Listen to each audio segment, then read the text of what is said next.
là, il cite sa source.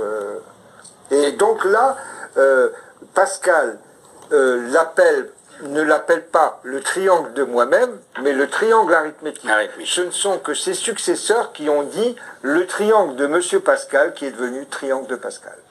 Alors, j'aimerais qu'on parle, avant de revenir à Copernic, et à autre chose qui est même proche de notre histoire contemporaine des années 40. Oui. Je voudrais qu'on parle de ça parce que quand vous m'en avez parlé, vous me l'avez expliqué, c'était vraiment très beau, frappant, ce dessin d'Al-Jazari, et qui donne c'est en fait une sorte de calendrier et d'horloge en même temps. Tout à fait, c'est une horloge astronomique. Astronomique extraordinaire. Alors, qui a été imaginé par le grand technicien et mécanicien de l'Antiquité, enfin du Moyen-Âge.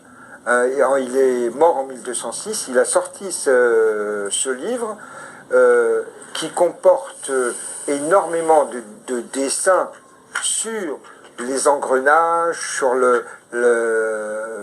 beaucoup de choses mécaniques, techniques, et là sur les automates, et notamment les automates séquentiels.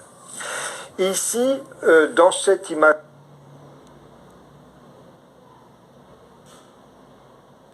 là, vous voyez en haut les 12 signes du zodiaque, juste en dessous les 12 heures de la journée et les 12 heures de la nuit, et en dessous encore, sous forme d'un arc, vous voyez les 12 mois de l'année.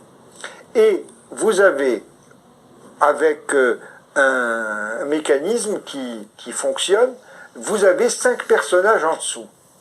Et chaque personnage se met à sonner ou à taper sur un tambour ou sur une enclume, et c'est pour appeler à la prière. Les 5 prières du jour. Vous avez les 5 prières du jour avec la Asr, etc. Voilà, exactement. Et là, non seulement il a repris, bien entendu, les techniques mécaniques de la Grèce antique, hein, des grands Archimède, etc., et Héron d'Alexandrie, mais il a fait développer encore beaucoup plus bien après les Banu Moussa, Ibn Shakir, qui était contemporain de Al-Ma'moun à l'époque de la construction de la Bayt al-Hikma. Donc, Georges, là, on est rattrapé par le temps, on est obligé de continuer cette discussion passionnante au cours de la prochaine émission, si tu le permets. Mais je vous avertis, il va falloir on peut passer des années, hein. Non, mais c'est tellement passionnant, il y a tellement de choses. Si on passe des années, on enlève l'envie au lecteur d'acheter le livre. Ce n'est pas le but de l'émission. Non, mais je vous dis, il y a tellement de choses dans ces